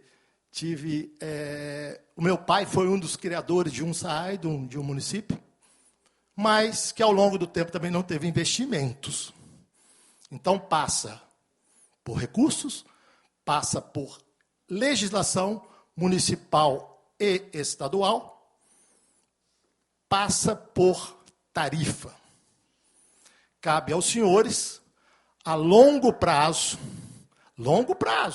que ninguém vai cumprir esse marco, não. Pode esquecer, desculpa. Ninguém vai cumprir. Vimos aqui. A longo prazo, alocar recursos no orçamento do Estado para que isso possa ser feito. Cachoeiro Itapemirim tem 92% cumprido da meta. É o único, porque é privado. E foi lá atrás, e me recordo que, à época, foi muito criticado por isso. Teve grandes debates. E ninguém, desculpa, prefeito velho, meu amigo, ninguém vai privatizar um Ibitirama. O empresário quer retorno financeiro. Então, é só uma contribuição. Desafios dos senhores são grandes, mas a discussão está naquilo que o colega falou. Revisar esta lei complementar que foi aprovada por necessidades de prazos para cumprir a lei federal. Então, não vai ser o regulamento, desculpa, o regulamento que lá a secretaria que está fazendo que vai resolver isso. Se o nascedouro não foi suficiente para resolver, nas 29 propostas, eles tiveram 0 de... Né? E tem a questão falada, deputado, que eu vi que o senhor passou muita atenção, na questão funcional. Esses funcionários, a maioria deles também já estão em processo de aposentadoria, que daqui a pouco estão caindo as previdências municipais. E tem o caso, eu vi Itapemirim ali, que ninguém relatou, Itapemirim tem um SAAI para 2 cidades. Para Thaís e Itapemirim. Para 2 cidades. É uma outra questão de debate que possa ser feita. É só essa contribuição. Eu acho que uma micro-região apenas, na época, foi uma saída importante para o governo do Estado, cumpriu a legislação, mas, desculpa a expressão, o pepino agora está com os senhores aí para resolver. Muito obrigado. Bom, muito obrigado. Hudson, quer dar uma contribuição? Esse assunto, Bruno, é um assunto que é interesse de todo mundo. Tem que universalizar. Os municípios aqui vão falar, isso aqui é uma casa política, a gente tem que separar o técnico do político. Como que um prefeito vai chegar no município, tem que aumentar a questão política, você tem que aumentar a taxa. É difícil, vamos ser bem claros aqui. E o Carlos tocou num assunto que é interessante, que a gente tem que discutir. Foge um pouco do assunto, a repactuação da Renova. É uma discussão, eu participo bastante dessa repactuação, e é uma saída. O que está acontecendo é que Minas sempre teve o bônus, por ter lá a empresa, Mariana, tem emprego, e agora na divisão, pelo menos na última, que está parado, o governo ganhou, agora o governo federal também, que é parte, né? Então eles estão entrando, estão querendo, antes ia ser só para o Espírito Santo e para Minas Gerais. E você devia estar bem, parte iria para o saneamento básico. Mas Minas já está querendo, é o medo do dinheiro político que vai ser usado, Bruno, porque o dinheiro vai vir, Minas quer pegar o dinheiro, não só colocar nas regiões, ele quer usar em outro município lá que não tem nada a ver. O Espírito Santo não, pelo menos está cumprindo, quer pegar as regiões atingidas. Então, quem participa disso sabe. E o Espírito Santo, só concluir aqui, Carlos, depois... Tá. O Espírito Santo teria uma parte pequena. Não é justo isso. Então, o governador tem que ser firme, bater firme, porque é um dinheiro importante que vai vir. Mas o Espírito Santo, o governo federal agora entrou, salvo engano, que é 10% da repactuação. 10% da repactuação. Minas ficaria com 70%, o Espírito Santo com 20%. Salvo engano, era uma coisa assim. Isso é um absurdo, então tem que ser metade. Então, parte do problema, seria assim, vamos universalizar e parte desse dinheiro vai resolver o problema de todo mundo, Estado, município. Seria como a saúde, tripartite, os 3 têm responsabilidade, governo federal. Agora saiu uma decisão da Renova lá de não, por exemplo, caiu lá na Foz do Rio, chegou a atingir Abrolhos, para você ter ideia, a distância. Eles não querem mais estender para as regiões litorâneas. Claro que as praias... Aqui está sendo atingido. Eu conheço bem isso porque eu sou da pesca. Acabou a pesca no estado do Espírito Santo, de camarão. Passa ali na Praia do Soares que vão ver o que está acontecendo ali. Está cheio de pescador que virou zumbi, usuário de droga. Então, parte do dinheiro tem que ser aplicado na saúde. Então, tem que ser... Eu tenho medo que no Espírito Santo a gente tem que ver isso, Bruno, quando vir, para que vai ser usado o dinheiro, para não ser igual Minas Gerais. Pelo menos o governador Renato Casagrande, eu não sei, alguém aqui que representa, que está participando, o Espírito Santo eu sei que está sendo firme. Está sendo firme em usar nas regiões atingidas. A gente não pode permitir que esse dinheiro... Então, vamos destinar aqui no Espírito Santo, vamos fazer uma lei que grande parte vai para o saneamento básico. Então, vai beneficiar todos os SAAIs, porque eles são interligados. Queira ou não queira, tem parte interligada. Então, esse assunto é importante. Tomara que tenha uma repactuação importante e o dinheiro vai ajudar isso aí. É uma esperança, é uma esperança. E esse debate, como disse lá, é um debate importante que está para a gente resolver. E, politicamente, quando vem um regime de urgência, o Calegari bate muito nisso, é aprovado, não tem jeito, é atropelado, é aprovado, não tem jeito, é aprovado. Então, muito ruim, pode ser revisado, toda lei pode ser revisada. Só antes da palavra, queria citar aqui, agradecer a contribuição ao Márcio Couze, tá certo? Assessor da nossa amiga e excelentíssima deputada Raquel Lessa. Queria agradecer pela presença do vereador Nelsinho Salvador, vereador de Iguaçuí, e do meu amigo, também vereador de Iguaçuí, Vitor Moraes, Vitão, lá de Iguaçuí. Muito obrigado, meu irmão, pela presença. Vou devolver só para concluir a fala aqui ao Carlos. Depois nós vamos seguir para o Paulo Henrique, para que a gente possa, daqui a pouquinho, encerrar a sessão, que nós já estamos encerrados. Nossos procuradores ali vão dar uma pequena contribuição também. O que o deputado Udes falou é importantíssimo. Se a gente conseguir fechar esse acordo, deputado, nós vamos ter o dinheiro para colocar nesses 33 municípios e a gente trazer essa dificuldade de investimento que a gente tem hoje para um patamar menor de necessidade. É só isso aí. Muito bem. Com a palavra, o Paulo Henrique. Bom dia a todos. Queria cumprimentar aqui o deputado Dr. Hudson, nosso colega Dr. Bruno Rezende, né? Falou que é de Cachoeiro, mas é amigo de Alain, então eu tenho certeza que entende da realidade do interior dos municípios do Estado. Cumprimentar aqui o deputado Calegari. Tive o prazer de conhecer você lá no município de Conha. Eu sou de Conha, Calegari. Você esteve lá na minha casa, tomou um café com meu pai e com minha mãe lá. E eu acredito também que você também deve ter sensibilidade sobre principalmente os pequenos municípios do Estado do Espírito Santo. Queria cumprimentar aqui todos aqui da mesa e principalmente os diretores do SAI. Queria cumprimentar aqui o nosso querido diretor do SAI de Vargem Alta, José Américo, que é lá do município, que o nosso prefeito Eliezer é o diretor-presidente do nosso consórcio. Como foi falado aqui no nosso consórcio no termo municipal de saneamento, hoje eu estou como diretor executivo, mas antes disso eu fui servidor do SAI por 6 anos na área de engenharia, tive um prazer de trabalhar no SAI, sei bastante, mais uma vez, de falar da realidade do SAI. E agora, como diretor do CISABS, eu estou conhecendo melhor ainda todos os SAIs do nosso estado. Nós, na verdade, temos 24 SAIs, né? 24 que atendem 25 municípios do estado. Caso excepcional do nosso diretor Bill aqui, mais uma vez falado que um SAI atende 2 municípios e uma proporção forte de 1 milhão de pessoas. Queria falar também, foi falado bastante sobre o SAI aqui, a equipe da CEDURB também falou muito bem sobre a realidade, o nosso deputado Bruno Rezende falou sobre meta principal. Independente de que forma seja, eu acho que o Estado do Espírito Santo precisa chegar na meta principal de universalização do saneamento. Isso aí é importante a gente estar discutindo, mas o foco principal seja esse, independente da forma que seja. E um fato importante que eu preciso citar aqui, que tem muito SAI que é bem estruturada, consegue atingir, com certeza, a universalização do saneamento. Eu tive uma experiência agora nos últimos 60 dias, eu rodei 20 municípios. Tive a oportunidade de conhecer cada realidade desses 20 municípios nos últimos 60 dias. Estive lá com o nosso prefeito Marcos Guerra de Jaguaré, estou aqui com o diretor do SAI lá, Valmir César, um defensor do saneamento municipal, e eles vão atingir o saneamento. A meta vai ser atingida no SAI de Jaguaré. Tem um exemplo aqui também do meu amigo Daniel Orlando, que é diretor do SAI de Alfredo Chaves, vai ser atingido.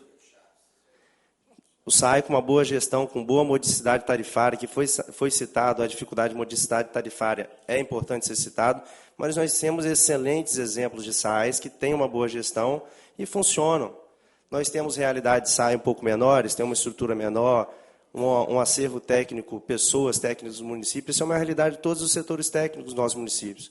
É difícil, qualquer setor, nós precisamos de apoio. E eu falo sempre, governo do Estado, a gente não está aqui uma briga com o governo do Estado de forma alguma. Um dia eu tive a oportunidade de conversar com... Tem uma reunião na CEDURB, na época o presidente da CESAM era o Cael. Eu bati no ombro do Cael, falei, Cael virou para mim e falou assim, o próprio diretor da CESAM, nós estamos no mesmo barco. Precisamos resolver as mesmas dificuldades, CESAM, SAI, BRK. Só que o fato é, e aí estamos brigando pelo saneamento que atenda a nossa população do Espírito Santo. Só que o fato é, precisamos abrir essa discussão mais uma vez. Será que, mais uma vez falando de Ibitirama ou de Divino de São Lourenço, pequenos municípios, quando foi aprovada essa lei, que possivelmente deve ter passado rápido, o prefeito lá de Divino de São Lourenço ficou ciente que ele não ia ter aquele poder de voto? Será que lá na ponta ele sabe? Ou melhor, será que o munícipe, lá vizinho, lá do pai do Bruno, do seu pai, do pai do Alain, lá na ponta, lá, ele tem noção de que esse poder de voto do prefeito pode alterar o seu custo de água mensal? Nós temos uma realidade tarifária difícil, que a gente está com a agência reguladora aqui para poder resolver essa situação. Nós estamos vivendo um momento de transição, de mudança no saneamento a nível Brasil, não só do Estado do Espírito Santo, essa discussão tem que ser debatida. Mas será que o munícipe, será que o prefeito lá da ponta, do pequeno município, eu estou aqui falando não só de Saai, estou falando lá de como foi citado pelo nosso colega aqui da SEDUB, será que lá em Divino São Lourenço o prefeito tem noção que pode ser que venha decisões a partir desse colegiado regional, com decisões que vai ser mais direcionadas ao governo do Estado e grandes municípios, vai interferir diretamente lá, Calegaro, no meu município lá, que é pequenininho. Será que a gente tem essa discussão bem amplamente debatida?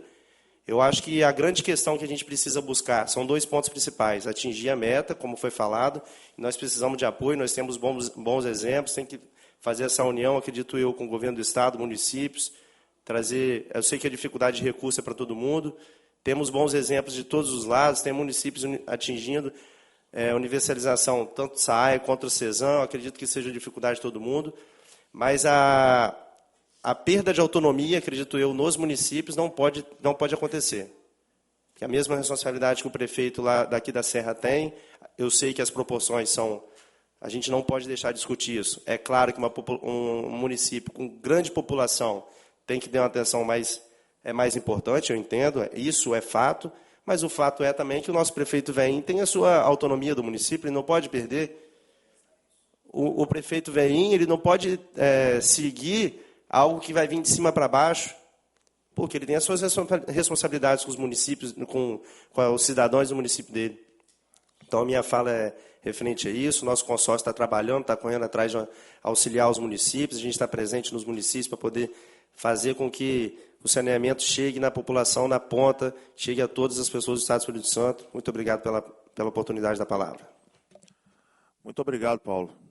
Realmente, sim, eu não tive a oportunidade de participar desse debate lá atrás, mas, sem sombra de dúvida, é um debate que eu não posso fazer juízo de causa, né, porque a gente precisa até buscar como é que foi isso, né, Calegari? Mas que, sem dúvida, é um assunto bastante complexo. Eu vou passar aqui a fala agora para os nossos procuradores, tá certo? Porque eles vão poder, inclusive, dar esse depoimento, um pouco de como foi lá atrás, para que a gente possa entender também um pouquinho do passado, para saber como é que nós chegamos nesse presente, né? Vou conferir a palavra ao Yuri Madruga, por gentileza. Muito bom dia, deputado. Bom dia a todos os presentes. Deputado Hudson, deputado Bruno, deputado Calegari, saudá-los e, principalmente, agradecer pela oportunidade de estar discutindo esse assunto aqui. Realmente é um debate instigante, espinhoso, que sempre que tivermos a oportunidade a gente tem que trazê-lo a debate. É um prazer realmente tratar disso aqui, eu digo um prazer no seu sentido estrito, porque a gente, pode dizer que por parte da PGE, a gente caiu de paraquedas nessa discussão em 2021, quando se discutia aqui o marco, então, promulgado em 2020, mas a gente não perdeu a oportunidade de preencher um vácuo de conhecimento sobre o assunto que ainda existe.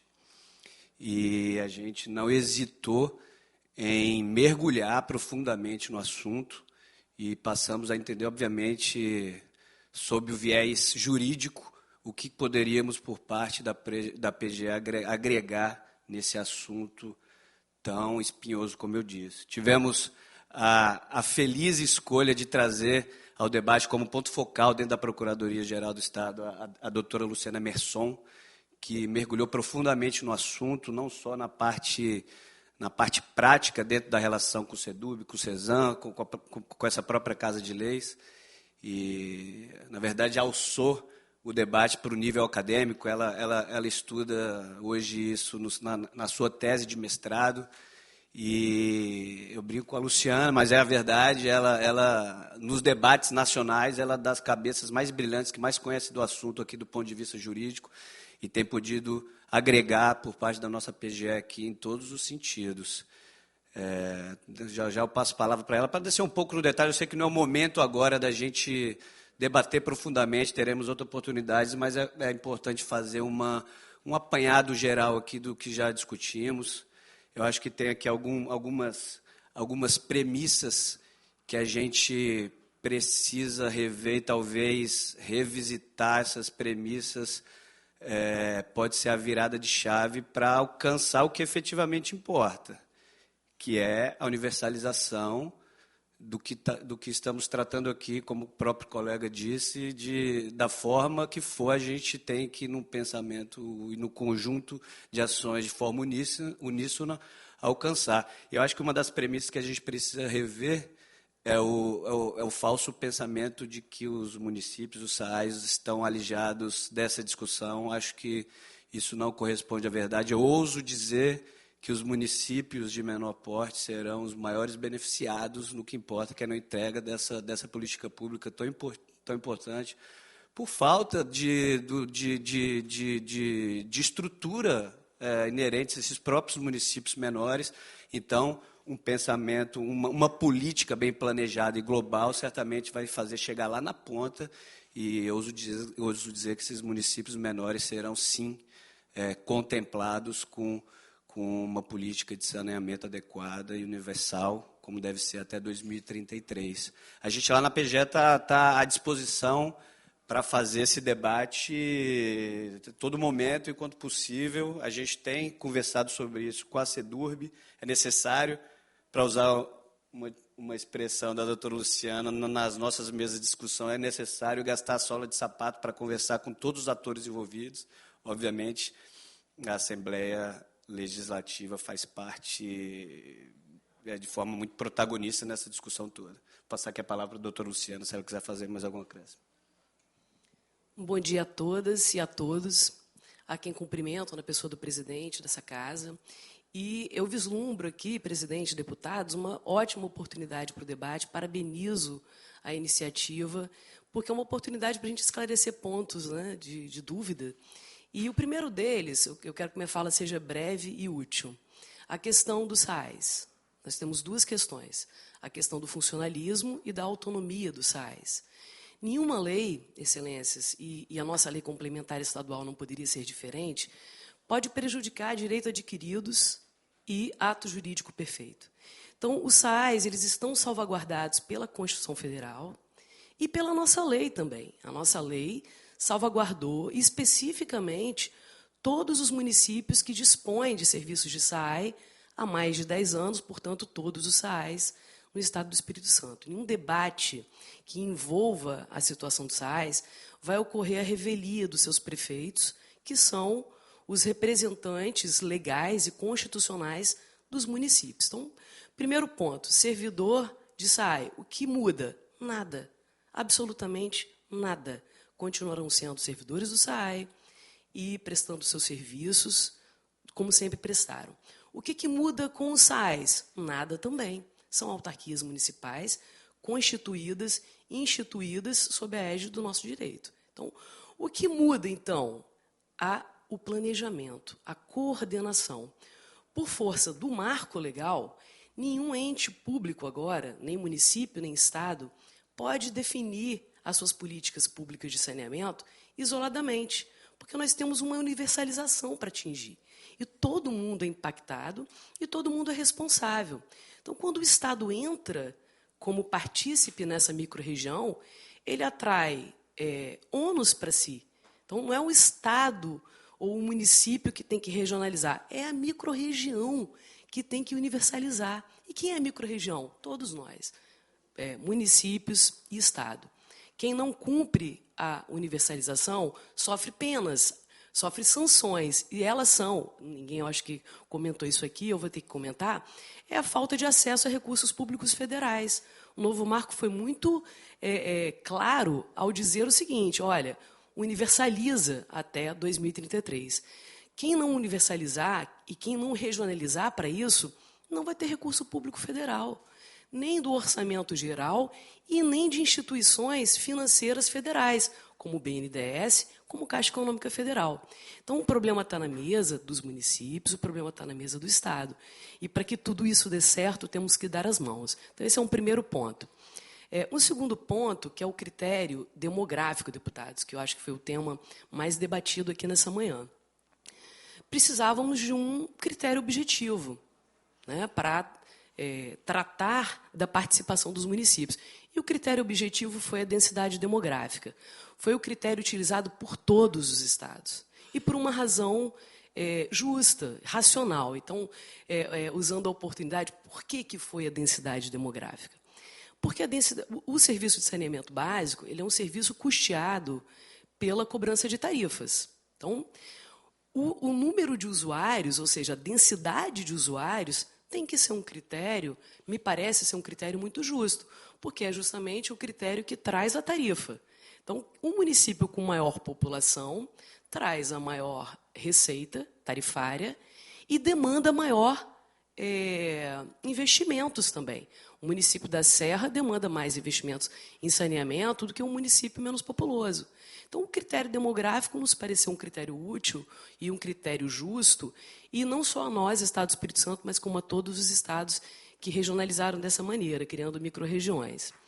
Um segundo ponto, o doutor Yuri já falou, me chama a atenção, na fala do colega Alain, quando ele fala, olha, nós estamos muito preocupados porque os municípios menos populosos não vão ter tanto direito à voz. Mas são justamente esses municípios menos populosos e menos assistidos, tanto no abastecimento de água quanto no esgotamento sanitário, que demandarão maiores investimentos. Então, quer me parecer, sim, claro, é uma preocupação, tem que trazer à mesa, tem que trazer ao debate, mas é uma preocupação que me parece que, no fim do dia, ela não se sustenta, porque esses municípios serão os que precisarão de mais investimento, excelências. E um terceiro e último ponto que eu trago aqui, esse é um ponto técnico, mas de muita relevância. A governança da microrregião, ela não se circunscreve ao colegiado regional. O colegiado regional estará o governador representando o Estado e todos os prefeitos representando os municípios. Ele é a instância máxima, ele está lá no topo da governança. Mas abaixo do colegiado regional, nós temos o comitê técnico. E esse comitê técnico tem 12 membros, 3 representantes do Estado, e 8 representantes do município, e 1 representante da Universidade Federal. Então, assim, os municípios, eles protagonizam a participação no comitê técnico. E o que o comitê técnico trata? De tudo que é técnico. Então, assim, as questões técnicas, e que me parece que é o que permeia o nosso debate, serão conduzidas, delineadas nesse comitê, no qual os municípios têm um assento majoritário, quase que o dobro do assento dos representantes do Estado. Então, assim, se eu gostaria de dar uma contribuição a essa casa e a todos que estão aqui presentes, na qualidade de uma representante municipal, eu investiria muita energia, deputado, na seleção dos representantes municipais nesse comitê técnico.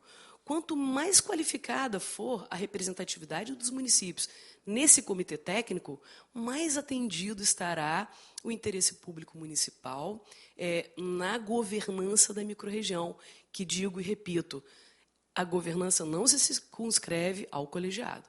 O colegiado vai deliberar como a casa legislativa que delibera, porém, o comitê técnico é, de fato, quem vai delinear as decisões mais relevantes da microrregião.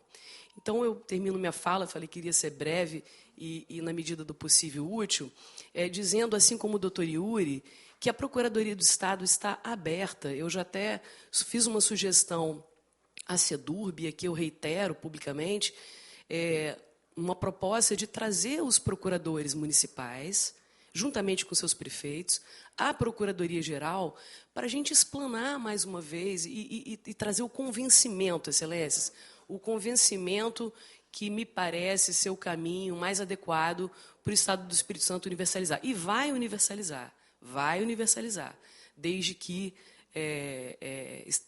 estejamos todos juntos nessa jornada.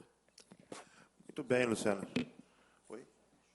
Claro, eu só fiquei, assim, uma questão. Não sei se foi o Alain ou outro debatente, colocou sobre o déficit que alguns municípios têm com seus SAAIs. E claro que é totalmente heterogênea a cobertura de saneamento de cada município. Cada um tem um tipo diferente. E, obviamente, que o plano de trabalho de cada município tem que ser diferente entre si. Né? Numa situação dessa, de universalização da gestão dos SAAIs, como que isso seria tratado? Porque se eu penalizar um município, vamos dizer que Bitirama tenha lá 50% de saneamento, tem que chegar a 90%. Dentro do plano de trabalho, seja do consórcio ou de uma... Porque terceirizar ele não vai conseguir, do tamanho de Bitirama, sozinho, em Bitirama. Então, como se resolver isso? Se eu não oportunizo uma forma de Bitirama chegar até os 90%. E aí o prefeito Ailton Venhão é o responsável por isso, eventualmente lá em 2033.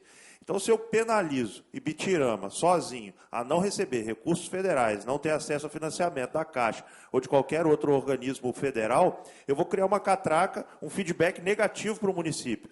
Eu vou quebrar o município e vou dizer, recupere. Ele não vai recuperar, eu vou continuar quebrando. Então, assim, a gente tem que minimamente ter um plano de recuperação ou de parametrização para que a gente possa equalizar essa conta entre os municípios, para que você oportunize uma gestão municipal a exercer o seu papel.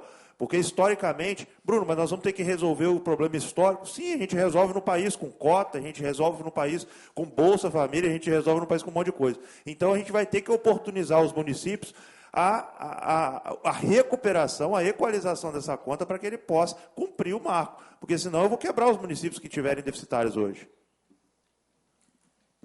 A minha dúvida é mais ou menos por aí, porque essa questão da representatividade municipal, eu concordo com o critério da densidade, eu até concordo com o critério de que quem paga mais, assim, quem tem mais usuários do sistema, obviamente, tem que ter um peso maior. Porém, é muito comum em organismos, por exemplo, que você tem entes, eles têm um peso maior na votação, na representatividade, por conta da responsabilidade. Isso que o Bruno colocou é verdade, porque como na hora dos investimentos, isso não vai ser decidido pelo corpo técnico, isso vai ser decidido pelo colegiado.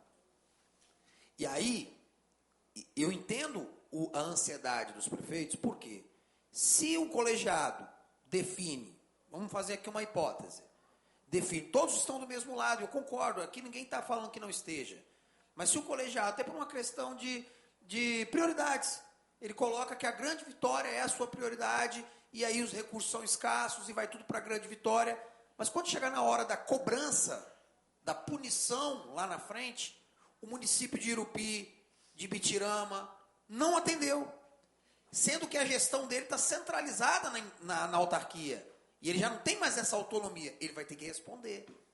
Então nós temos esse problema mesmo. Esse problema da representatividade ele é muito sério, porque embora realmente a população da Grande Vitória seja maior, e eu concordo que ela tem que ter um peso, mas a responsabilidade dos gestores é a mesma. Por favor. Bom, primeiro ponto, a questão... Eu fiquei focada na pergunta do deputado presidente. A sua pergunta... Foi basicamente a mesma, mesmo ponto. Então, o novo marco, ele dispõe o seguinte, olha, exercem a titularidade do saneamento, na hipótese de criação de microrregião, que é o nosso caso, e o caso de mais 3 estados brasileiros, o Estado conjuntamente com os municípios. Quando a gente lança o nosso olhar para o painel de regionalização disponibilizado pelo SNIS, a gente percebe que o percentual de cobertura não é medido por município, é medido por estado. Então, assim, esses 2 dados nos permite, pensando alto aqui, trazendo esse dado para Vossas Excelências, dizer que o percentual de cobertura e atingimento ou não da universalização, no nosso caso, vai ser medido pelo Estado do Espírito Santo, que compõe a microrregião. Então, o Estado do Espírito Santo também tem responsabilidade e também será penado com o não acesso a recursos públicos federais se não cumprir, juntamente com seus municípios, as metas que o novo marco traz. Então, não sei se eu respondi adequadamente a pergunta, o Estado está junto com a microrregião. Os dados agora não são mais municipais ou apenas municipais, e os dados serão contabilizados por intermédio da microrregião. A responsabilidade é da microrregião. Mas o município perde a responsabilidade? Porque aí o que acontece? Há uma até aumenta a minha preocupação. Aí até aumenta a minha preocupação. Por quê? Vamos lá, vamos fazer aqui uma hipótese. As metas são em percentual. Se eu tenho uma microrregião para administrar, eu sou governador, e eu preciso atingir percentual, eu vou botar onde? Onde os meus recursos trazem mais percentual, que é a grande vitória. Eu não vou botar no Caparaó, eu não vou botar em Mimoso do Sul, eu não vou botar ali. E o prefeito vai ser penalizado por percentual também. Ele tem que se virar com isso. Como que nós respondemos essa questão? Foi exatamente isso a minha fala. Se a gente coloca apenas a proporcionalidade, mesmo que o Estado seja penalizado dentro dessa proporcionalidade, os 90% vão tender a ficar nos grandes centros. E os pequenos centros são irrelevantes, como, por exemplo, Ibitirama. Se Ibitirama não cumprir, quem vai pagar no final das contas nesse modelo, nesse modus operandi, vai ser Ibitirama.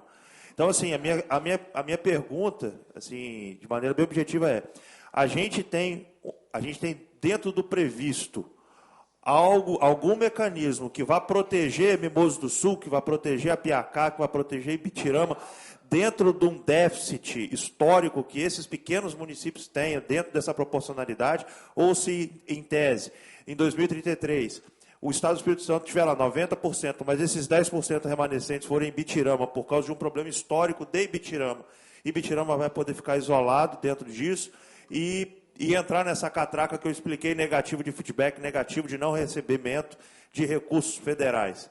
Então, assim, há algum mecanismo de proteção para o pequeno município?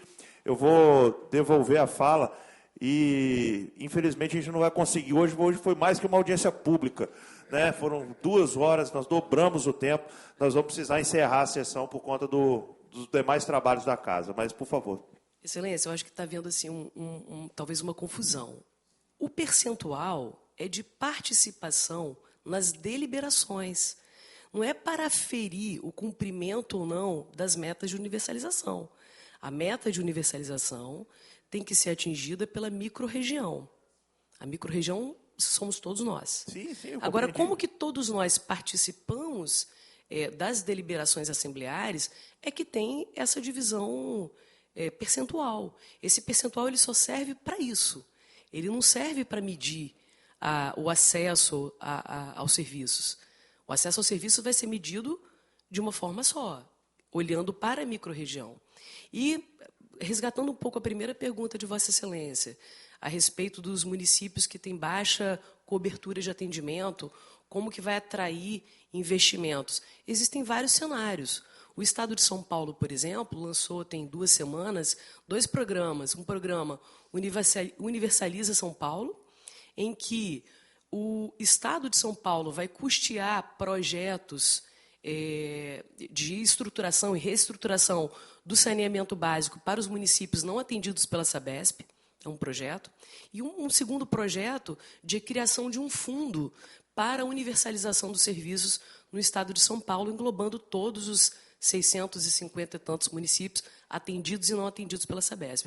É um possível cenário para a nossa microrregião. Agora, como que a gente vai saber e como que a gente vai decidir isso?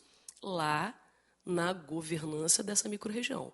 Por isso eu insisto aqui que um caminho muito importante, muito relevante e que pode ser um ponto de inflexão para os municípios menos assistidos é participar qualificadamente do comitê técnico ou dos comitês técnicos, porque pode ser que tenhamos várias câmaras lá na estrutura de governança da microrregião. Ok. Bom, acho que foi o pontapé, Alain, para essa discussão. A gente não chegou ainda no fim desse debate, mas nós certamente teremos outros momentos. Eu gostaria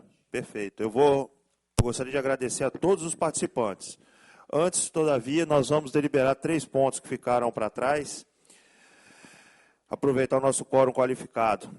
E gostaria de deliberar a visita da doutora Rosalie Torrélio, médica cirurgiã plástica, para participar da reunião ordinária dessa comissão no dia 14 de novembro, terça-feira, às 9 horas, no plenário Rui Barbosa, para debater sobre o tema epidermólise bolhosa, por solicitação do deputado Bruno Rezende.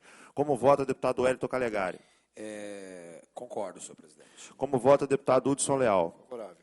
Aprovado por unanimidade. Audiência pública para debater o tema a luta pela humanização do parto na Câmara Municipal da Serra, com a presença do doutor Eduardo Pereira Soares, médico obstetra e diretor técnico do Hospital Materno Infantil da Serra, doutora Francesca Zani Avanza Ramos, membro da Comissão de Direitos Médicos da OAB, doutor Fernando Avelar Tonelli, e mulheres vítimas da violência obstétrica por solicitação do deputado Wellington Calegari, através do ofício número 58 de 2023, com data a confirmar. Como vota o deputado Wellington Calegari? Favorável, senhor presidente. Como vota o deputado Hudson Leal? Acompanho. Aprovado por unanimidade. Tem mais alguma? Eu só queria, senhor presidente, pela ordem. Só para colocar um assunto para deliberar. Por favor. Pode ser para o próximo ano? É justamente o que eu estou... Ah, tá bom.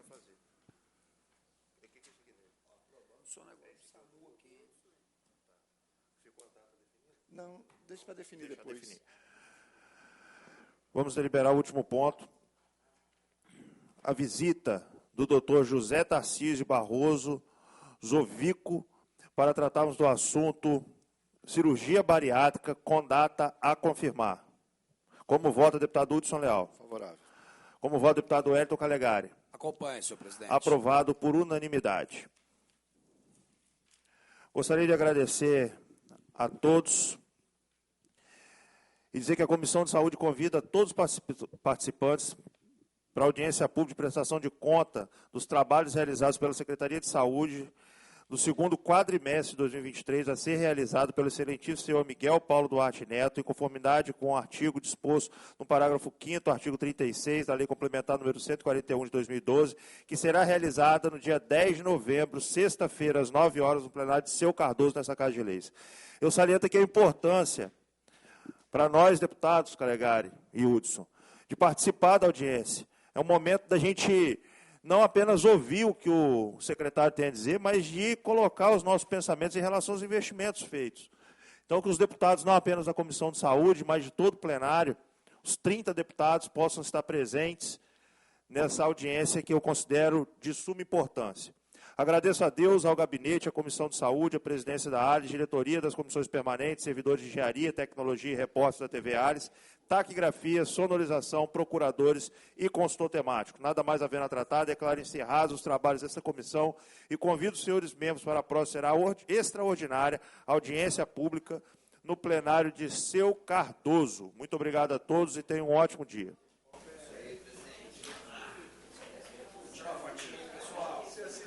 Nós encerramos aqui a transmissão ao vivo da reunião da Comissão de Saúde e Saneamento. Mais informações você pode conferir sempre lá no nosso portal de notícias. Obrigada pela companhia, continue com a nossa programação. TV ALIS, mais perto de você.